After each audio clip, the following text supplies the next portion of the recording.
when I first started my career, I worked in sales. It was very much solution selling. Yeah. Nowadays, it's more about value selling. Yeah. And that value selling is about really getting underneath the customer's skin, understanding their pain points, what keeps them awake at night, what are all the trade-offs they have to make that they rather not have to make. And right, well, if we could fix that, what would be the impact on the business? Yeah. And then sort of co-curating that solution with the customer.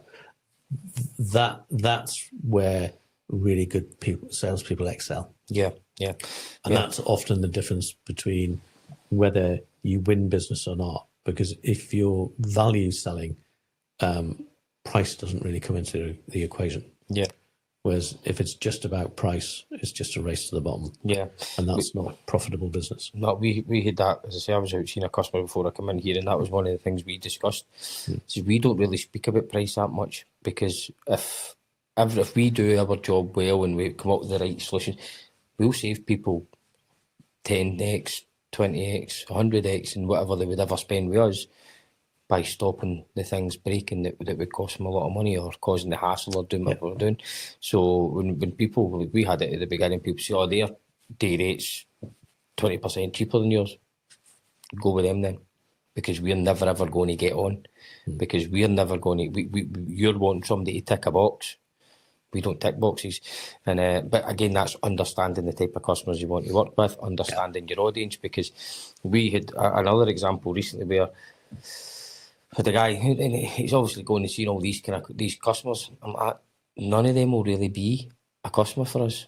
He says, yes, they might do something similar to them, but their whole values and their culture and everything they're doing isn't aligned with the types of things that we do. They're just looking to get something out the door as quickly as they can, as cheaply as they can, and they won't see the value in what we're trying to do. Yeah. So, and it's that's that know your customer thing, isn't it? Did you used to deal with that when you were obviously in the kind of sales game, was understanding your customers? So in GE and all these kind of places, they called it the know your customer process. Understand what all your customers' drivers are. Understand their business, understand their philosophy, understand their culture, and see whether it fits. Yeah, absolutely. And, don't sell them something they don't need. 100%. Yeah. And don't talk crap to them either. Yeah. Because it eventually comes back and bites you in the backside. So I don't know what time we're back here, because I've not got my watch. 20 past. 20 past, so got to about 20 minutes over. One thing, is the pre-scaler thing still going on? Is that? Yeah. So this year's group are just coming to the end of that program. Okay. So we'll start recruiting in January for next year's intake, which will start in May. So the pre-scaler program is our entry-level program. Yeah. So it's open to businesses from any sector. You need at least £100,000 in annual revenue to qualify for the program. As I said, with all of our programs, must be headquartered in Scotland. And it's a relatively short program, so it starts in May and it runs through to sort of end of October, early November time. And we're really trying to, I suppose, I would say we pitch that at businesses that maybe have outgrown an accelerator. Yeah. But don't necessarily have any logical next place to go for support, that sort of structured support as opposed to, one-off interventions. And again, power of peer-to-peer learning is very much part of that program as well. But we're trying to help, I suppose, founders who go through that program with some of the softer skills, which they may be having to do for the first time. So building a leadership team, developing their own leadership capability, helping them understand what they don't know, helping them, I suppose, with things like dealing with, the biggest challenge in any business for growing is people. Yep. Right. And that manifests itself in a whole range of guises, but better equipping them to deal with some of those people challenges. Yeah. But we also do some stuff in sort of developing their own leadership skill set. We do a bit of stuff around, helping them understand what investor readiness looks like. We give them a sort of a template they can use as a plan for scale, which has started getting them to think about that execution discipline that I talked about earlier on. Bit of work in sort of helping them develop their communication skills and presentation skills. So it's really about, I suppose, helping them to feel more confident about leading the business to its next sort of growth journey. I've been on it and I thought it was brilliant. It was really helpful. So I think if there's any businesses that are kind of in that space where you're kind of 100 grand to $1 million type turnover, I think it'd definitely be worthwhile looking out for the next intake and trying to get yourself on it. If they just email me at scaleup@thehunterfoundation.co.uk, I'll automatically add them onto our prospect list, and then I just automatically notify them when we open for applications. Yeah, brilliant. All right. Anything else you want to talk about, Ken? Well, I suppose I'd say to people out there who are running businesses, well, I'll start with people who are thinking about starting a business or in the very early stages of a business. To start with is, so if you're thinking about starting a business, invest the time to validate your business idea. And and by validation, I'm talking about you've got to pass 3 tests, really.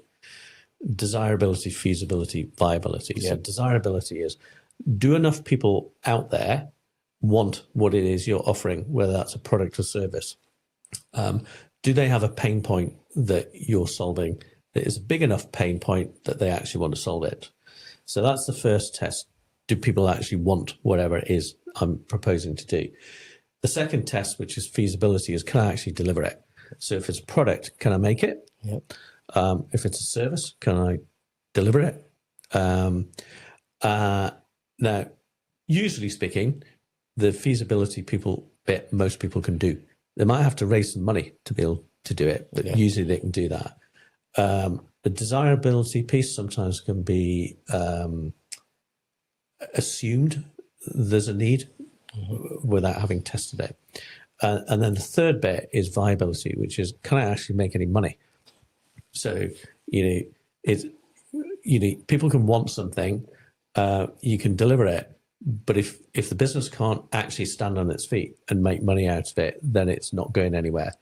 And all you're doing is putting your own capital at risk and putting yourself through a lot of hard work and pain for no gain at the end of the day.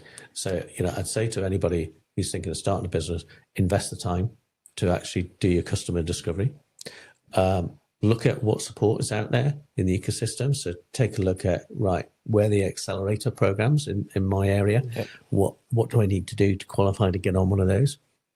I think there's a huge value to startups getting involved in the accelerator program, because if nothing else, it exposes them to other people who are trying to do the same thing. And then for those people who've already got a more established business, got customers, trading well, growing, looking to grow, you're not going to be able to do it by yourself. And it's about looking at what is the leadership capability I need to build around me. A lot of founders get stuck doing stuff they shouldn't be doing any longer, because either they don't have the capability around them to be able to offload that to someone else, or because they like doing it. And it's, that's great, but you shouldn't be doing that now.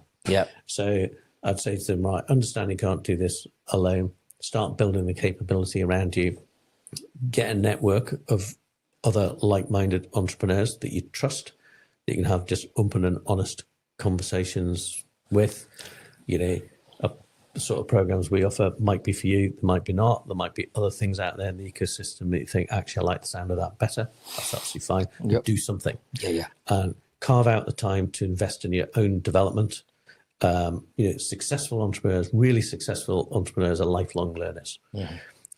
So do that and be really, really disciplined and focused on what you're doing. Don't try and do it all at the same time, because it just won't work. Brilliant. Listen, for anybody, I'm sitting here and I just listen to that and I hear you talking all the time. For anybody that's trying to scale a business, right? We'll be making that into a wee short video, Yeah. and we'll be sharing that, right? Because that is gold, Yeah. Ken, gold. And for that, you can have 2 cakes. Thank you. Yeah. Right, okay, well, I think we'll leave it there. That we can't finish in anything better than that. That was amazing.